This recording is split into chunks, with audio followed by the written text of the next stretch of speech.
Hello friends, welcome to పొద్దూస్ cuisine.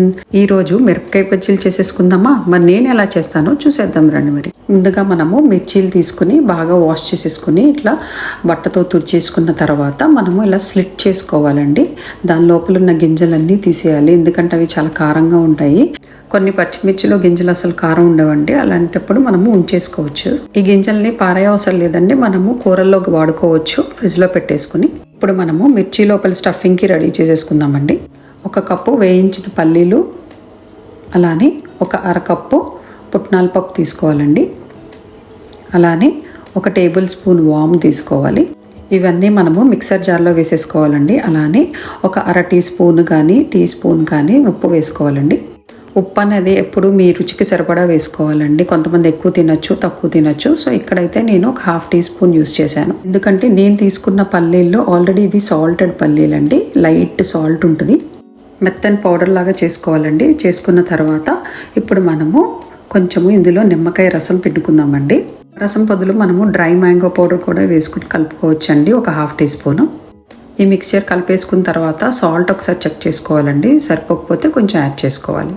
ఇప్పుడు మనము ఈ మిక్స్చర్ని స్లిట్ చేసి పెట్టుకున్న మన పచ్చిమిర్చిలోకి ఇలా స్టఫ్ చేసుకోవాలి. మనము ఈ స్టఫింగ్ అనేది టూ మచ్ ఫిల్ చేసుకోకూడదండి, జస్ట్ కొంచెం ఇట్లా నేను చూపించిన విధంగా కొద్దిగా వేసుకుంటే సరిపోతుంది. ఇలా అన్ని మిర్చిల్లోకి మనము స్టఫ్ చేసేసుకోవాలండి. ఈ పౌడర్ గనక మిగిలితే మనము నెక్స్ట్ టైంకి యూస్ చేసుకోవచ్చండి, ఫ్రిడ్జ్లో పెట్టేసుకుని. ఇప్పుడు మనము బజ్జీ బ్యాటర్ రెడీ చేసేసుకుందామండి. ఒక బౌల్ తీసుకుని ఇక్కడ 2 గ్లాసుల శనగపిండి తీసుకున్నానండి నేను, అంటే ఇవి ఒక 400 గ్రాములు ఉంటుంది. అలానే 2 టేబుల్ స్పూన్ల బియ్య పిండి కూడా వేసుకోవాలి. ఈ పిండిని నేను ముందే జల్లించి పెట్టుకున్నా అండి. 1 టీ స్పూన్ వామ్ తీసుకుని ఇట్లా నలిపి వేసుకోవాలండి పిండిలోకి. ఇది ఆప్షనల్ అండి వామ్ అనేది ఇక్కడ. అలానే 1 అర టీ స్పూను జీలకర్ర పొడి, 1 టీ స్పూను ఉప్పు మాత్రం రుచికి సరిపడా అండి, సరిపోకపోతే చూసుకోవాలి మనము. 1/4 టీ స్పూన్ బేకింగ్ సోడా కూడా వేసుకుని కలుపుకోవాలండి. ఇప్పుడు మనం ఈ పిండిలోకి వేడి నూనె వేసుకోవాలండి. వేడి నూనె వేసుకుంటే మనకి బజ్జీలు గుల్లగా వస్తాయండి. వేసుకున్న తర్వాత ఒక్కసారి మనం ఇలా స్పూన్తో కలిపేసుకోవాలి. ఇప్పుడు మనము ఇందులోకి వాటర్ పోసుకొని బ్యాటర్ లాగా రెడీ చేసుకోవాలండి. ఒకేసారి పోయకుండా కొంచెం కొంచెం పోసుకుంటూ కలుపుకోవాలండి. కన్సిస్టెన్సీ అనేది మరీ లూజ్గా చేసుకోకూడదండి బ్యాటర్ని. సో ఇట్లా నేను చూపించిన విధంగా ఈ కన్సిస్టెన్సీ అయితే సరిపోతుంది మనకి. బాండీలో ఆయిల్ ఆల్రెడీ మనకి స్లోగా వేడవుతుంది కదండి. ఇది వేడెక్కిన తర్వాత బాగా డీప్ ఫ్రైకి సరిపడా ఒక్కొక్క మిరపకాయ తీసుకుని ఇట్లా డిప్ చేసుకుని స్లోగా మనము ఆయిల్లోకి డ్రాప్ చేసేసుకోవాలి. బ్యాటర్ కన్సిస్టెన్సీ చూసారు కదండి, మరీ లూజ్గా లేకుండా పర్ఫెక్ట్గా ఇట్లా ఉంది.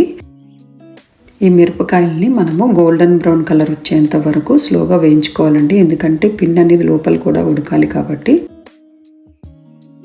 బజ్జీలు పర్ఫెక్ట్గా ఉడికిపోయినాయండి, తీసేసుకోవచ్చు. ఇంకా వర్షాకాలం కదండి, మరి సాయంత్రం పూట్ల వేడివేడిగా ఈ బజ్జీలు వేసుకుని తింటుంటే ఆహా, ఆ ఫీలింగే వేరండి. నేను ఇక్కడ మొత్తం 24 పచ్చిమిర్చి తీసుకున్నానండి. దానికి ఈ పిండి అనేది నాకు కరెక్ట్గా సరిపోయింది. బ్యాటర్ అనేది ఏమైనా కొంచెం మిగిలితే లాస్ట్లో సన్నగా ఉల్లిపాయలు తరిగేసి పకోడీలాగా వేసుకోవచ్చు. బజ్జీలు రెడీ అయిపోయినాయండి. ఇప్పుడు మనము అదే ఆయిల్లో పల్లీలు వేసుకుని వేయించుకోవాలి. ఈ పల్లీల్ని మరీ డార్క్గా వేయించుకోకూడదండి, నిదానంగా ఇలా వేసి కొంచెం మధ్యలో ఒక్కొక్కసారి ఇలా తీసి స్లోగా వేయించుకోవాలి. అప్పుడు పర్ఫెక్ట్ కలర్ అనేది మనకి వస్తుంది. పల్లీలు తీసేసుకుని పక్కన పెట్టేసుకోవాలండి. ఇప్పుడు మనము ఈ బజ్జీల్లోకి ఉల్లిపాయ స్టఫింగ్ కూడా రెడీ చేసేసుకుందామండి. ఇప్పుడు మనము సన్నగా తరిగిన ఉల్లిపాయ ముక్కలు 1 కప్పు తీసుకోవాలండి. దానిలోకి కొంచెం ఉప్పు యాడ్ చేసుకోవాలి, మరీ ఎక్కువ వద్దండి, 1/4 టీ స్పూను. అలాగే 1/4 టీ స్పూన్ జీలకర్ర పొడి కూడా వేసుకుని ఇలా కలుపుకోవాలి. కలుపుకున్న ఈ ఆనియన్ మిక్స్చర్ని ఇప్పుడు మనము బజ్జీల్లోకి స్టఫ్ చేసుకుందాము. బజ్జీ తీసుకుని ఇట్లా మధ్యలోకి ఇట్లా చిన్న స్లిట్ చేసుకోవాలండి.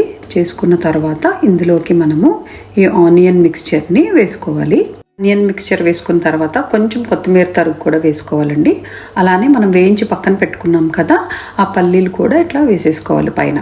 కొంచెం ఇట్లా నిమ్మకాయ కూడా పిండుకొని తింటుంటే చాలా టేస్టీగా ఉంటుందండి.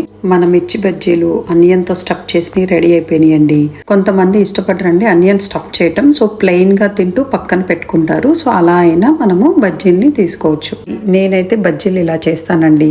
సో మీరు కూడా ఈ స్టైల్లో చేసేసి ఎలా వచ్చిందో నాకు కమెంట్స్ లో చెప్పండి. మరి ఈ వీడియో మీకు నచ్చింది అనుకుంటున్నానండి.